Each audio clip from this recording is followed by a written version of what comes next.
تسبیح پڑھ لینا، اور ایک ہوتا ہے ذرا تھوڑا سا نا شوق کے ساتھ اللہ کو یاد کرنا۔ آپ کبھی جو میں نے آیہ کریمہ پڑھی اس کی آپ شان نزول دیکھیں، نبی کریم صلی اللہ تعالی علیہ وسلم کے نا کچھ صحابہ اللہ کی محبت کے شوق میں حضور کی بارگاہ میں حاضر ہوئے، اور انہوں نے آ کے عرض پتہ کیا کیا،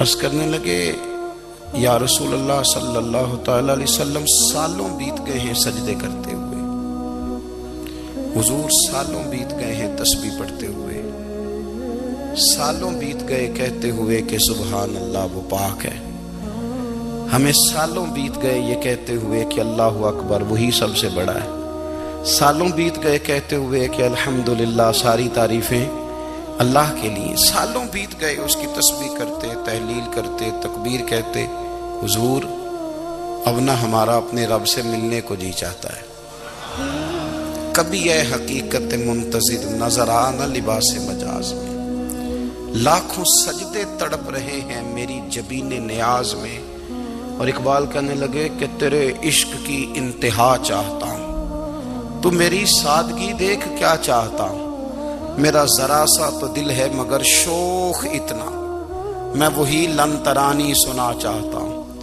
میرا بھی دل کرتا ہے کہ اللہ میں تجھے کہوں میں تجھے دیکھنا چاہتا ہوں جس طرح حضرت موسیٰ کلیم علیہ السلام نے کہا تھا، اور تو مجھے کہے کہ لن ترانی تو نہیں دیکھ سکتا، ذرا سا تو دل ہے مگر شوق اتنا، میں بھی وہی لن ترانی سنا چاہتا ہوں۔ پھر کہنے لگے بھری بزم میں راز کی بات کہہ دی، بڑا بے ادب ہوں سزا چاہتا ہوں۔ دیکھو سب لوگوں کے بیچ ہی میں نے یہ کہہ دیا۔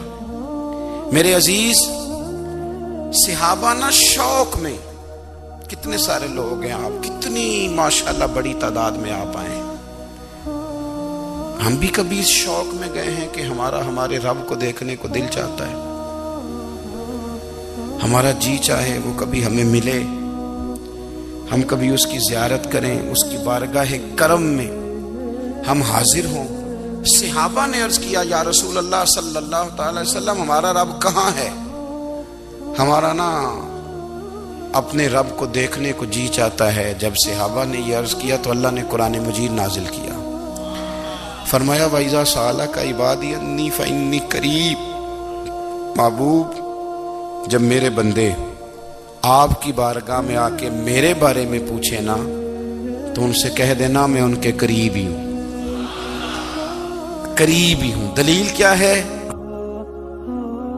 بھائی اذا دان، یہ جب بھی مجھ سے دعا مانگیں گے میں ان کی دعاؤں کو قبول فرماؤں گا، میں ان کے قریب ہوں، میں ان کے قریب ہوں، یہ جب بھی دعا مانگیں گے نا میں قبول کروں گا، میں ان کے قریب ہوں۔ اللہ تبارک و تعالیٰ کے بندے اللہ سے محبت کرتے، رب کی بارگاہ میں جھکتے، اس کو اپنے دکھ سناتے، اس کے پیارے محبوب صلی اللہ تعالی علیہ وسلم کا وسیلہ لے کے اس کے حضور حاضر ہو جاتے، پیشانیاں سجدوں سے روشن ہوتی۔ ہم نا ہر چیز کے لیے وقت نکالتے ہیں، ہر چیز کے لیے، لیکن عبادت کے لیے وقت نہیں نکالتے۔ ہر شے آباد ہے، ہر شے، ہماری فیس بک بھی آباد ہے، واٹس ایپ بھی آباد ہے، ہمارے ٹویٹر بھی آباد ہیں، ہماری ہر چیز آباد ہے، سب سے کم آباد ہمارا مصلی رہ گیا ہے، سب سے کم۔ وہ لوگ اب ڈھونڈنے سے ملتے ہیں جن کی بغل میں مصلی ہوتا تھا۔ میرے بھائی آپ کتنا کو دنیا کے پیچھے بھاگو گے تھکا دے گی، کتنا دولت کے پیچھے بھاگو گے تھکا دے گی۔ آپ جب اپنی زندگی میں جمع تفریق کرو گے نا تو مرتے وقت احساس ہوگا کہ سارا کچھ تو لوگوں کے لیے کیا، اپنے لیے تو کر ہی کچھ نہیں سکے۔ اور ہم عبادت کے معاملے میں بہانے بازی بھی کرتے ہیں، ہم کہتے ہیں اوہو رزق کمانا بھی تو عبادت ہی ہے نا، تو میں حلال روزی کے لیے جا رہا ہوں، یہ بھی تو عبادت ہے نا۔ میری طرح کے لوگ کہہ دیتے ہیں کہ میں سویرے اٹھ کے مدرسے میں کچھ اسباق دیکھتا ہوں تو یہ بھی تو عبادت ہے، میں بیان کرنے کے لیے مطالعہ کرتا ہوں تو یہ بھی تو عبادت ہے نا، اتنے لمبے سفر کر کے ملک میں دنیا میں گھومتا ہوں تو یہ بھی تو میں عبادت ہی کر رہا ہوں۔ اب اسپیشل نفلوں کے لیے وقت کس طرح نکلے، اسپیشل کر کے تسبیح میں کیسے چلاؤں، میں سارا کچھ ہم بہانے بنا لیتے ہیں نا۔ میرا سوال یہ ہے کہ یہ ساری باتیں صحابہ کو, نبی کریم کو, دیگر لوگوں کو بھی تو پتہ تھی نا. لیکن آپ غور تو کریں, 23 سال حضور کو وقت ملا, مختصر وقت ظاہراً تبلیغ کرنے کے لیے. پوری دنیا میں دین بھی پھیلانا ہے. گھر میں 11 ازواج ہیں, 4 بیٹیاں ہیں, ان کی اولادیں, سارے کام کاج بھی دیکھنے. لیکن سیدہ طیبہ طاہرہ حضرت عائشہ صدیقہ رضی اللہ تعالیٰ عنہ فرماتی ہیں سارا دن تبلیغ کرتے, ہر غلام کے دکھ سنتے, گھر میں آتے تو اپنے گھر والوں کا خیال کرتے, کام میں ہمارا ہاتھ بٹاتے. قربان جاؤں, کہتی ہیں زمانہ سارا سو جاتا لیکن آمنہ کے لال مصلی بچھا لیتے.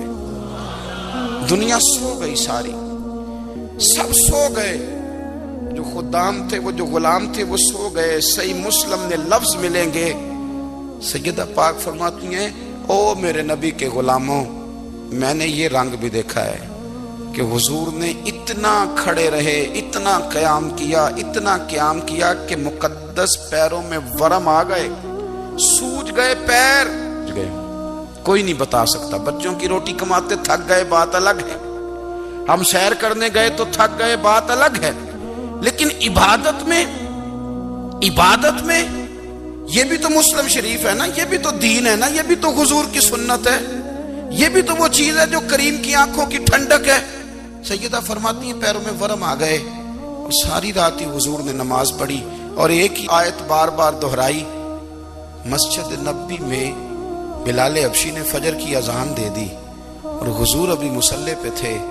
کریم فارغ ہوئے, میں نے عرض کی یا رسول اللہ صلی اللہ علیہ وسلم, آپ کے تو صدقے اللہ اگلے پچھلوں کے گناہ معاف کرے گا, تو آپ اتنی آہوزاری کیوں فرماتے ہیں؟ تو حضور نے فرمایا عائشہ تم نے گنوایا ہے نا میرے اللہ کی مجھ پر کتنی رحمت ہے. افلا اکون عبدا شکورا, فرمایا اگر اس نے اتنی نعمتیں دی ہیں تو کیا میں اس کا شکر گزار بندہ نہ بنوں؟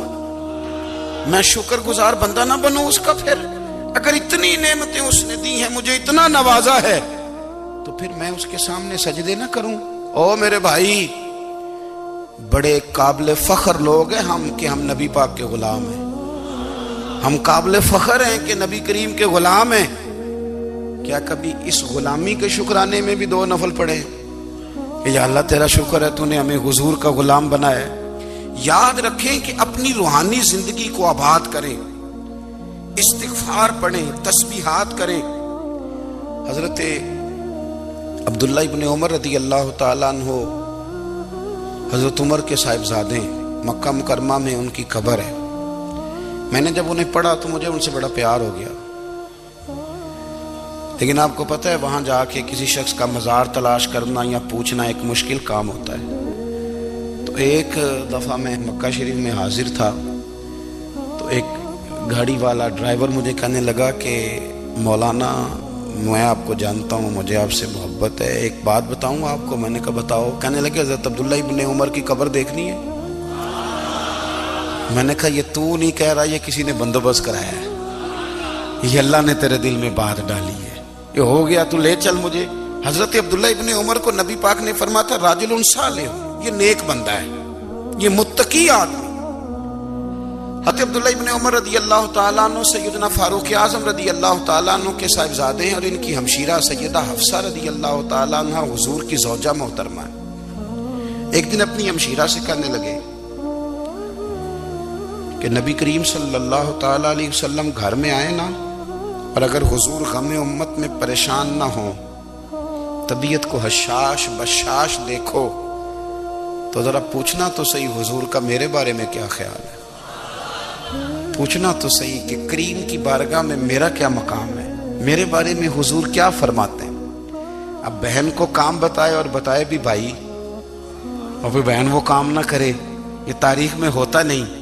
حضرت عمر فاروق رضی اللہ تعالیٰ عنہ کی صاحبزادی ام المومنین رضی اللہ تعالیٰ عنہ فرماتی ہیں کہ میں تو بس منتظر تھی. انہوں نے تو کہا تھا نا کہ اگر تم حشاش بشاش دیکھو تو بات کرنا, لیکن حضور تشریف لائے, میری باری تھی, میرے گھر تشریف لائے, کھانا پیش کیا تو فوراً میں نے عرض کی حضور ایک بات پوچھنی تھی. تو حضور نے فرمایا پوچھئے. میں نے عرض کی حضور میرے بھائی عبداللہ ابن عمر کے بارے میں آپ کا کیا خیال ہے؟ نوجوانوں میری بات پہ غور کرنا, میرے بھائی کے بارے میں آپ کا کیا خیال ہے؟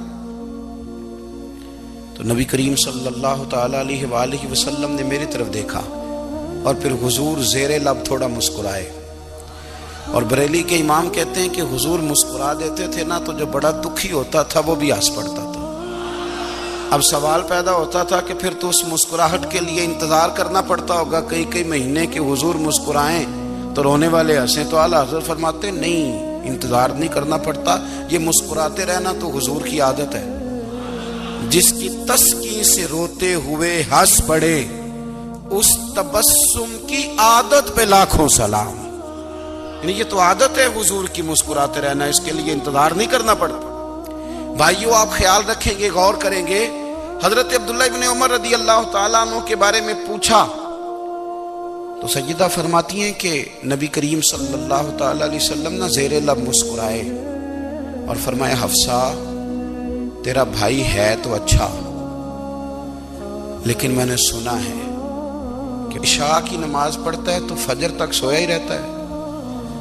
او نوجوانوں، 10 بجے تک سونے کی بات نہیں ہوئی، 9 بجے تک سونے کی بات نہیں ہوئی، 11 بجے اٹھنے کی بات نہیں.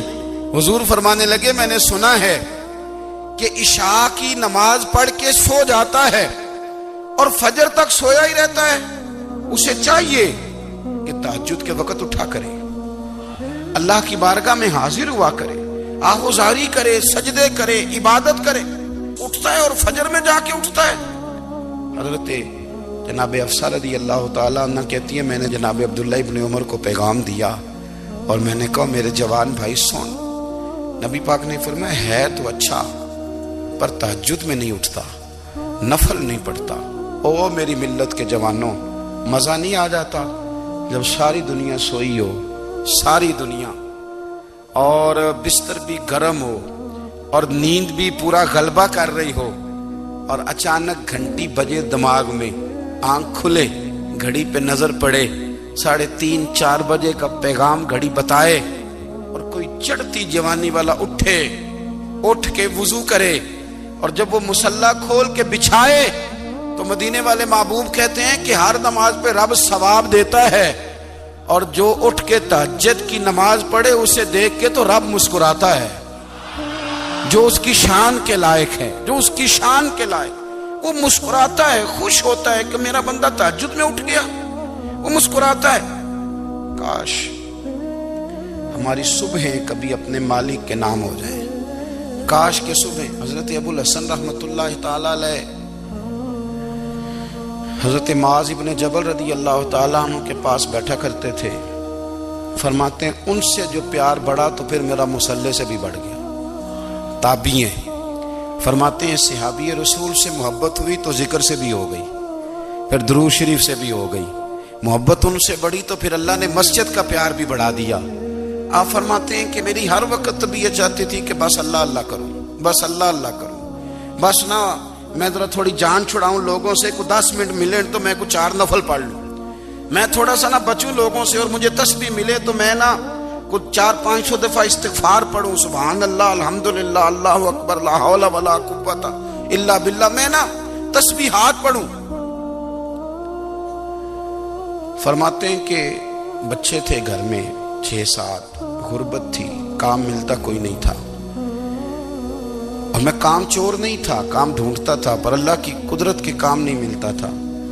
فرماتے ہیں کہ میں نے ایک دن اپنی اہلیہ سے کہا کہ آج میں پھر جاتا ہوں کام ڈھونڈنے. تو میری بیوی بڑی فرما بردار تھی، پر اس دن نہ غربت کے ہاتھوں تنگ آ کے کہنے لگی آج نانا کوئی تو چیز لے کے آیا تو مجھ سے بچوں کی بھوک نہیں دیکھی جاتی. یہ سب روگاں دا روگ محمد جس دا نام غریبی، کنڈ بلا کے لنگ جاندے نہیں دوست یار قریبی.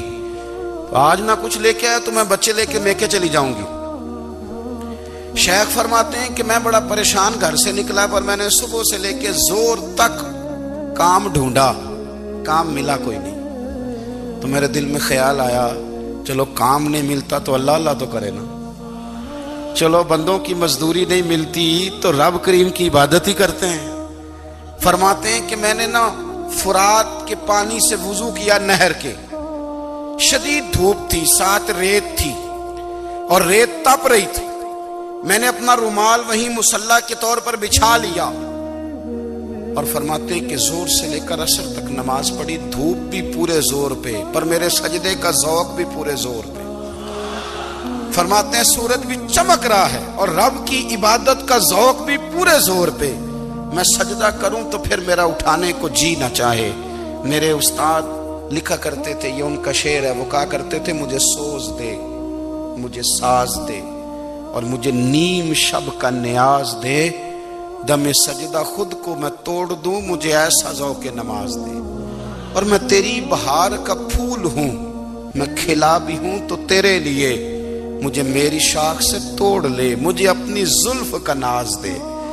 بھائی فرماتے ہیں کہ عصر تک میں نے نفل پڑھے، دل ڈھلنے لگا، عصر کی نماز پڑھی اور میں وہاں سے چلا۔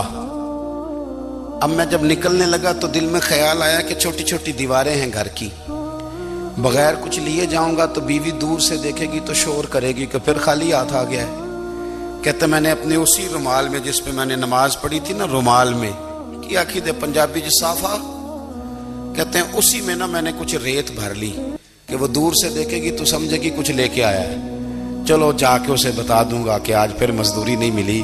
کہتے ہیں وہ ریت لے کر جب میں گھر میں گیا تو پہلے بیوی دروازے پہ کھڑی ہوتی تھی، پوچھتی تھی خالی ہاتھ آ گئے ہو؟ آج میں نے دیکھا تو ہے ہی کوئی نہیں۔ فرماتے ہیں میں اندر داخل ہوا، سلام لیے، کونے میں میں نے وہ رومال رکھ دیا اور میں نے آواز دی کہ بھلی مانس کہاں ہو؟ تو وہ کہنے لگی آپ منہ ہاتھ دھو لیں، میں روٹی لے کے آئی۔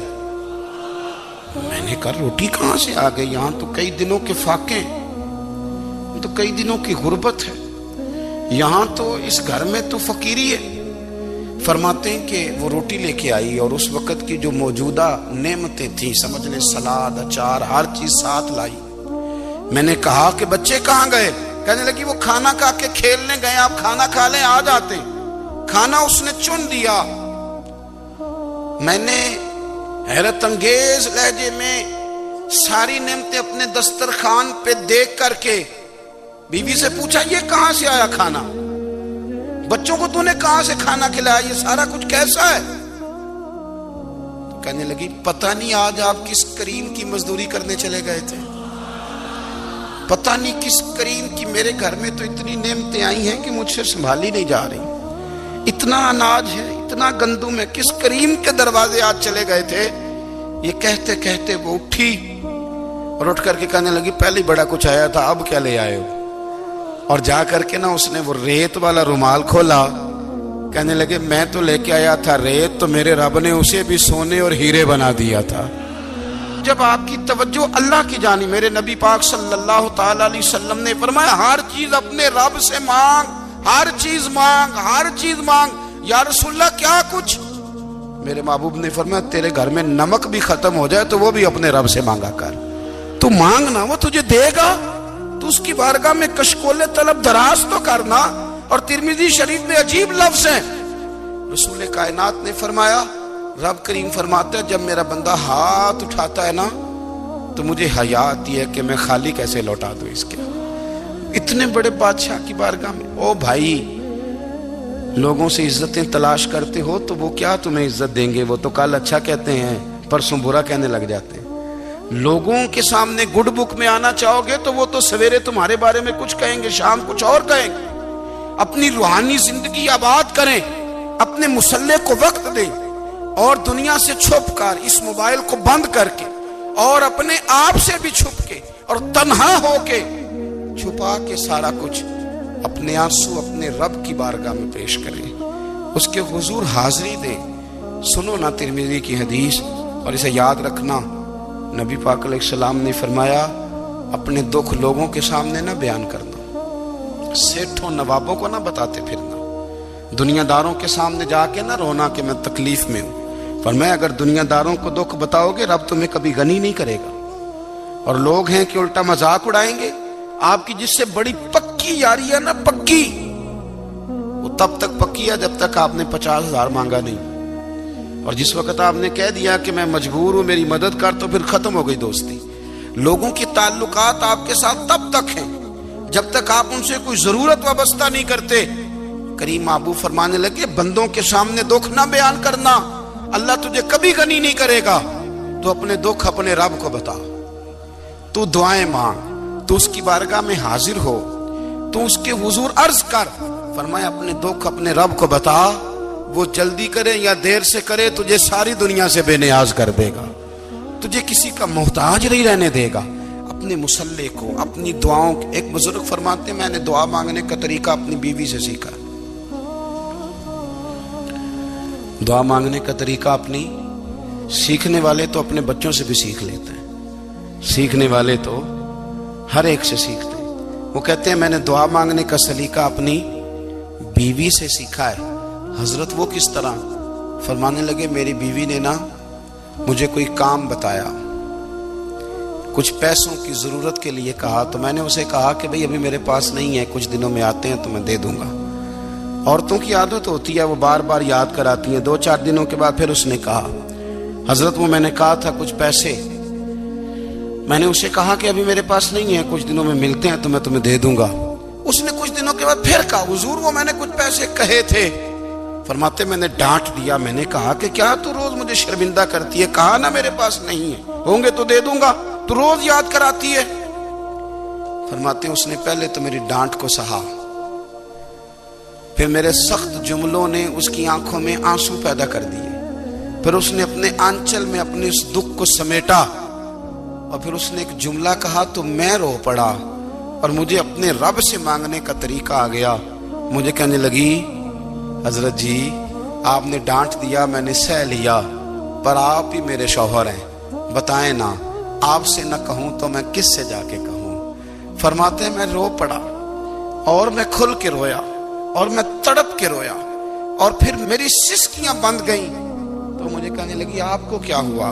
میں نے کہا مجھے بھی دعا مانگنی آ گئی ہے، جب میں اسے کہوں گا نا اللہ تو ہی میرا رب ہے، میں تجھ سے نہ کہوں تو میں کس سے جا کے کہوں، میں کیوں کسی بندے سے سوال کروں، میں کیوں کسی دنیا دار سے کہوں، میں تیرے بندوں کا، نیک بندوں کا وسیلہ لے کے، تیرے محبوب کی غلامی لے کے تیری بارگاہ میں آیا، تجھ سے نہ مانگوں تو کس سے مانگوں؟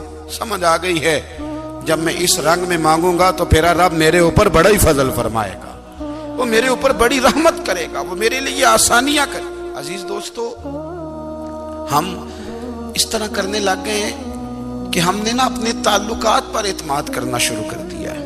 میرے تعلقات بہت ہیں، ہم نے اپنی دولت پر اعتماد کرنا شروع کر دیا ہے، میرے پاس دولت بہت ہے، ہم نے اپنے علم پر، اپنی شہرت پر اعتماد کرنا شروع کر دیا ہے کہ میرے پاس فلاں چیز بہت ہے۔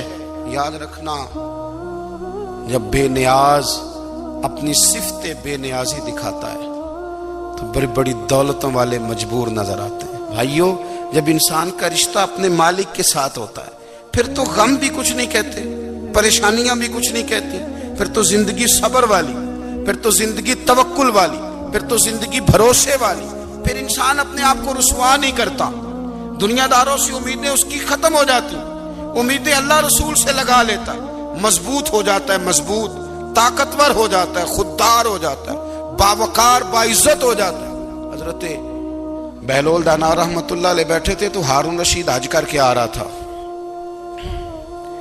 تو رستے میں حضرت شیخ سے ملاقات ہو گئی، تو السلام علیکم کے بعد کہنے لگا حضور کوئی حکم ہو تو بتائیے گا۔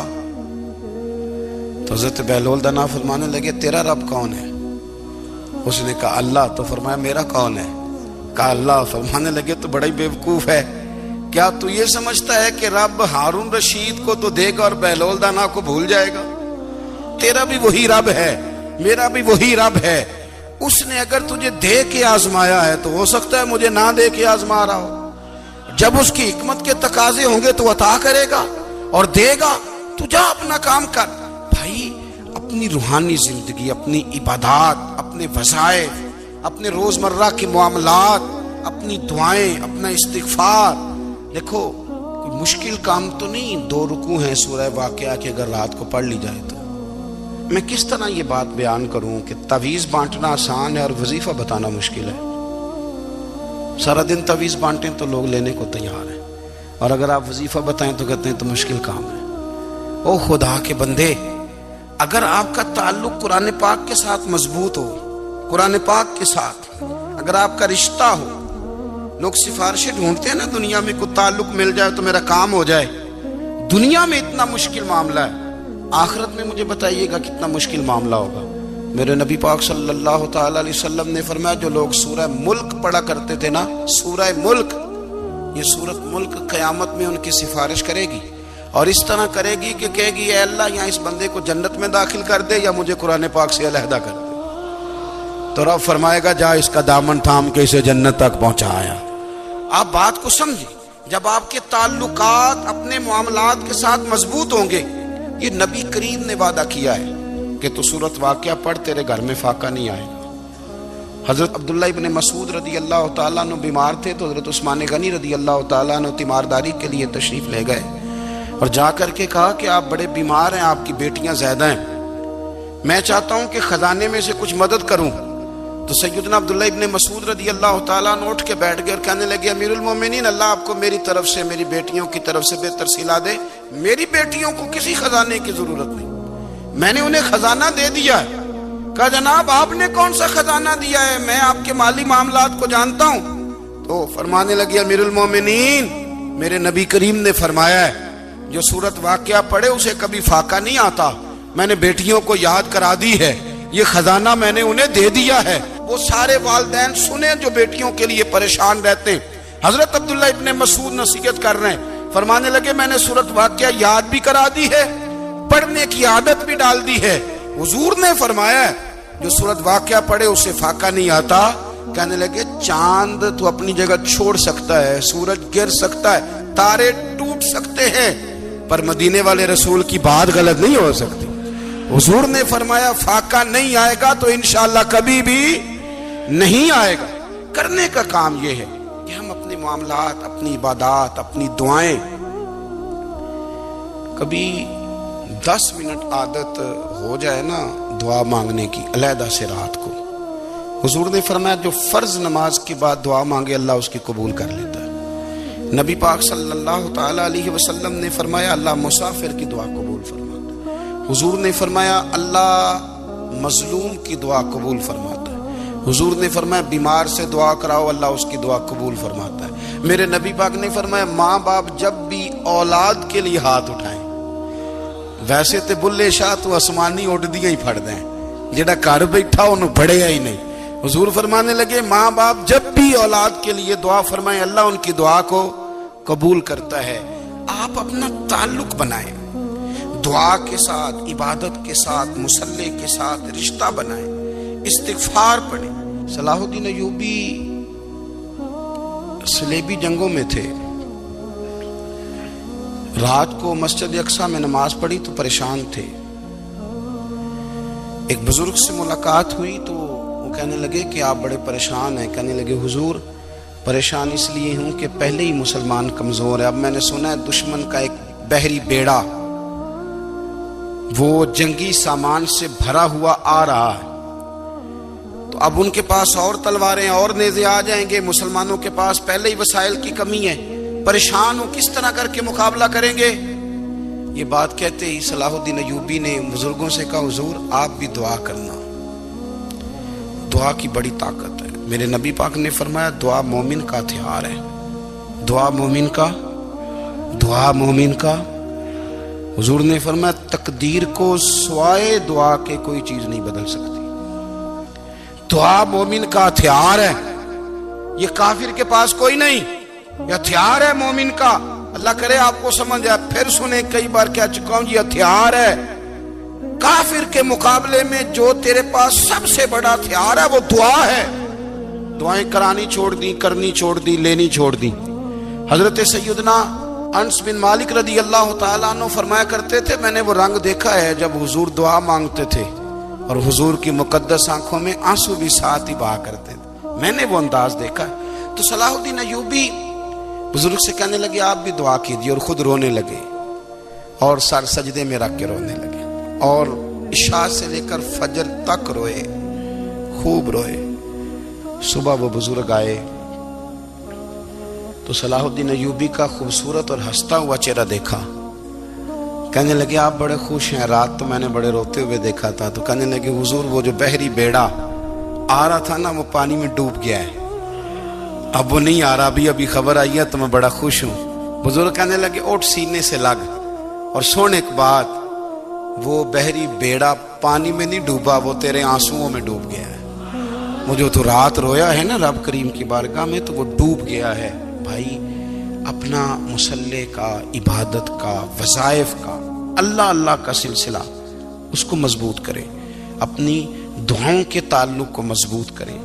دعائیں بڑے انقلاب برپا کر دیتی ہیں. ہم تھوڑے تھوڑے نا جب سے خشک ہوئے ہیں نا، خشک، اور میری تو جماعت ہی صوفیاء کی جماعت تھی. ہم تو داتا علی اجمیری کی جماعت سے، ہم تو خواجہ اجمیری کی جماعت سے، ہم تو شیخ احمد فاروق سرہندی کی جماعت سے، ہم تو صوفیاء کی جماعت. ہماری جماعت نے بھی وہ تعلق جو ہمارے بزرگوں نے بنایا تھا. بزرگ اللہ کے قریب کیسے جاتا ہے؟ تو ہمارے یہاں نا بہت سارے لوگ کہتے ہیں جی نظر ہو گئی تو کام ہو گیا. بھائی جو بخاری مسلم میں طریقہ ہے نا اللہ کا قرب پانے کا، وہ تو نفل ہے. نبی کریم علیہ الصلوۃ والسلام نے فرمایا بندہ نفلوں کے ذریعے رب کے قریب جاتا ہے، اور اتنا قریب جاتا ہے کہ پھر اللہ اس کی زبان بن جاتا ہے، اللہ اس کی آنکھیں بن جاتا ہے، کان بن جاتا ہے، ہاتھ اور پیر بن جاتا ہے. تو یہ تو عبادت ہے، یہ تو اللہ کی بارگاہ کی حاضری ہے جو آپ کو اللہ کے قریب کرے گی. تو اپنے نماز کو اہمیت دے کے ادا کریں. نمازیں موبائل بند کر کے ادا کریں. لیکن نا کچھ لوگ کہتے ہیں مجھے ٹائم نہیں ملتا نماز کا. تو میں کہتا ہوں یہ آپ نے بڑی جرت کی بات کی ہے. مجھے کو میرا پیر بھائی کہہ دینا میرے پاس ٹائم نہیں آپ کو ملنے کا، تو میں کہتا ہوں آج کے بعد آنا ہی نہ. میں تو کیا سمجھتا ہے تو بہت بڑا آدمی ہے، تیرے پاس ٹائم نہیں ہے اور ہمیں ملنے کا ٹائم، موج کر. تو آپ نے اللہ رسول کو کہہ دیا ٹائم نہیں. اور عجیب فلسفہ ہے نا، کہا جائے نماز پڑھنے آؤ تو کہتے ہیں کپڑے ٹھیک نہیں، اور کہا جائے کہ آؤ ذرا دعوت پہ چلیں تو کہتے ہیں 1 منٹ ٹھہر میں کپڑے بدل کے آیا. نماز کے لیے کہا تو کہتے ہیں ٹھیک نہیں، دعوت کے لیے کہا تو کہتے ہیں میں ذرا تیاری کر لوں، یوں جانا مناسب نہیں. یہ معاملہ ٹھیک نہیں. رب تو فرماتا ہے کہ جب تو مسجد میں آ تو زینت اختیار کر کے آ، خوب ذوق سے دعا مانگے، خوب شوق سے نماز پڑھے، خوب استغفار کا مزاج بنائے. آپ لوگوں کے بیچ رہ کے سکھ حاصل کرنا چاہتے ہیں، لیکن آپ کو پتہ ہے کئی مہینے غار حرا میں رہنا بھی مدینے والے محبوب کا طریقہ ہے. ہر سال اعتکاف بیٹھنا الگ سے، یہ بھی حضور کا طریقہ ہے. مسجد نبی کے اندر دروازہ کھلتا تھا نبی کریم کا، پر گھر کے اندر نفل پڑھے نبی پاک. اور حضور فرماتے ہیں کچھ نفل نماز گھر میں بھی پڑھا کرو، گھر کو قبرستان نہ بناؤ. ہمارا گھر اللہ کے ذکر سے آباد ہوگا. اگر ہم نماز پڑھیں گے نا، میں جب سنت پڑھنے کے لیے گھر میں کھڑا ہوتا ہوں تو میرا جو 2.5-3 سال کا بیٹا ہے نا، وہ بھی میرے ساتھ نماز پڑھنی شروع کر دے. اسے پتہ کوئی نہیں نماز کیا ہوتی ہے، لیکن وہ بھی نا سجدہ نہ بھی کرنا ہے تو ساتھ لیٹ ضرور جاتا ہے. پتہ چلا بچے لیکچر دینے سے نماز نہیں پڑھتے، نماز شروع کر دیں تو بچے بھی شروع کر دیتے ہیں. سانو خاک مدینے دی سدلے مدینے مینو تیبہ دے آوالیا، سدلے مدینے مینو تیبہ دے آوالیا، سدلے